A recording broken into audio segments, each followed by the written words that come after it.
The Celtics, it turns out, are actually on Anthony Davis's list. So, Stephen A., how much pressure do you think this puts on the Celtics now to get a deal done if it's actually possible? I don't think it's a lot of pressure on them to actually get a deal done. I think it's on pressure for them to perform, and we'll get into that a little bit later. Understand what Anthony Davis said. It was news to everybody else. It was not news to me. And the reason why it wasn't news to me is because it's much ado about nothing. It is consistent with essentially what Rich Paul and them have been saying. Anybody else who gets him, he'll do a one-year deal. You got a one-year rental. That's what this is. Certainly he's going to say that now because guess what? You didn't end up with the Lakers. So obviously you want out of New Orleans, but you still want to play basketball next season. So you're not ruling out going anywhere next year for a one-year rental. But are you going to sign a long-term deal? Come 2020, if Anthony Davis isn't in a Lakers uniform, he will be a free agent, which means that the likelihood is that he will leave from wherever he goes from New Orleans. Time out. I'm not questioning your prediction. I think we all think that's probably going to become true, and any list he put together was kind of a farce. But let's be clear about what that list was. When that list came out, it was a list of 4 teams that he suggested he would sign an extension with, right? Well, Lakers, Knicks, if our memory serves, Bucks, and who was the 4th team? And now he's suggesting Clippers. I think it was the Clippers. I think it was the Clippers. But now he's suggesting the Celtics are on that list that he'd consider. But what I'm saying to you is that Anthony Davis, if you're listening to him, he's saying, "Excuse me, that wasn't my list." You might have heard that from representatives. You might have heard from somebody else. But I am in front of you right now, and I am telling you that I'm not ruling anybody out. But what I'm saying to you is that he's going to be a free agent 2020. And the reality is that you wanted to get to L.A. You did not get to L.A. before that NBA trading deadline expired, which I predicted. So now where do we go from here? We have a situation where he is under contract through next season. He knows he can't dictate, nor does he have any control over where he's going to get traded, other than to put it out there for everybody. I'm willing to go anywhere. That's about trying to win, but he doesn't mean to imply that wherever he goes is where he's going to stay. In this case, we talk to a lot of the same people. This isn't that difficult, really. Anthony Davis doesn't want to be the bad guy. That's his agent's job. So really what's happening is the following. Right now, if they traded him to the Lakers, he would sign a long-term deal with the Lakers. If they don't trade him to the Lakers, and it looks like the league has conspired to ensure that they won't, he's simply going to go to free agency. The whole point of this exercise is the way the CBA is structured. Players are never truly free agents. In order to choose where they play, they must leave tens of millions on the table.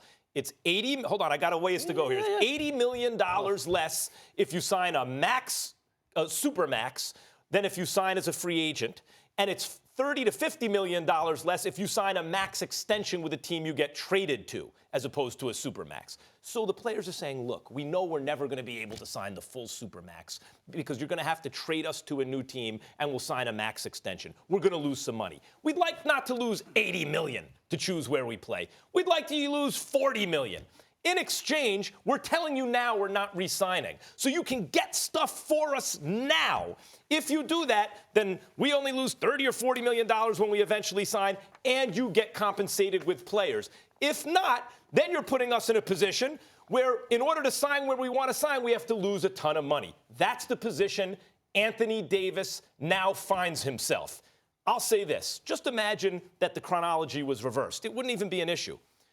If Anthony Davis was already on the Lakers and they had cap space and the same young players around him, and LeBron was heading into free agency, would anyone question, yeah, LeBron would be interested in going to the Lakers? Why is it different for Anthony Davis? Because he's under contract for the next year and a half. For one more year. Yeah, but I'm saying it's February. I'm just saying the next year and a half. Right. Until July of 2020. He's under contract, which is why the commissioner in front of the media stated, I don't like when any player under contract is trying to force his way out. But they're all that's going to do that. issue. That's the issue. Whether the commissioner likes it or not, that's the way business is done as a result of the CBA. In the real world, people will use what leverage they have. But the commissioner's also showing you what the residual impact of it was because he didn't end up in L.A. Here is the leverage the players have, and this is what will certainly happen. And by the way, it's the right thing for Rich Paul to do, to keep his side of the street clean, to go to Danny Ainge or whoever on the Lakers and say, whatever Anthony Davis is saying publicly,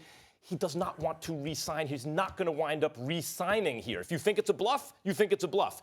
But if it turns out to be true, then Rich Paul is doing right by the Celtics and everyone. Don't forget, he has, as an agent, has a long-term relationship with all these teams in the league. You don't want to alienate a buyer for your clients. It's to keep his side of the street clean. He has to go to Danny Ainge and say the plan is not to re-sign here.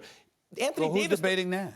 Well, because Anthony Davis comes out and says, I never said that they were off the list, because AD doesn't want to be the bad guy here. Right. So the synthesis is, the real cutting through it is, the list is BS. It doesn't matter if the Celtics are on the list or off the list. Exactly. It doesn't matter if the Bucks are on the list. Exactly. The list is a farce. Exactly. He will be a Laker via trade or via free By agency. 2020. He'll be a Laker. 2020. And by the way, the league doesn't mind if you end up being that once you're out of contract, once you're a free agent. The one thing that we never give LeBron credit for this.